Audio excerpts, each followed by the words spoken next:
अयान के जो ट्रिप लगवाते थे, जिनके अकाउंट्स में से पैसे गए, जिसमें दुबई में जरदारी और ख़ानदान ने प्रॉपर्टियाँ खरीदी हैं, और जो छोड़े लंबी बात है। वो कहते हैं हमारी ख़वातीन को क्यों बुला रही है नैब, हमें FIA उनका क्यों बयान ले रही है। ओमनी वाले मुस्तफ़ा साहब हैं, वो दूसरे हैं।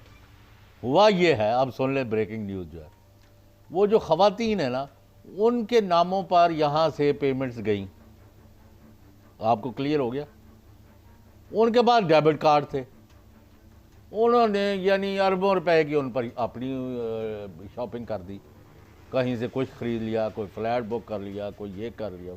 वो पैसा जो असल में ओमनी ग्रुप वालों का नहीं था, वो तो फैसिलिटेट कर रहे थे। वो सिर्फ जरदारी साहब के पैसे को आगे उनको देना था, उन्होंने खुद खर्च कर लिया। वो अब आ गए हैं सारे शिकंजे में, और बहुत सारा आ रहा है। मैंने कल भी कहा कि 45 साल ना मुझे बताएं ना, नाज़रीन मजीद साहिबा के हवाले से ये पता चला था कि उन्होंने भी अंदर जाके धमकियां दी हैं JIT को। ये JIT के मेम्बरान के सोर्सेज के हवाले से मैं बता रहा हूं। उन्हें कहा मैं क्या क्या नाम है आपके, अच्छा चले पता चल जाएगा। और ये कौन है वहां, ये ख़वातीन ही थी ना जो अंदर अंदर धमकियां हो रही थी। यानी अब ये अहम खबर है, ये अयान अली भी किन के पैसे लेके जा रही थी यार। ये तो ये जो इकट्ठे कर रहे थे ना, ऐसी तो सुना है, कोई पता नहीं कितनी है। और डेबिट कार्ड वाला कर रही थी ना सर। ये पूरा टूरिज्म होता है यहाँ पे मनी लॉन्ड्रिंग का। डाटा सारा आ गया।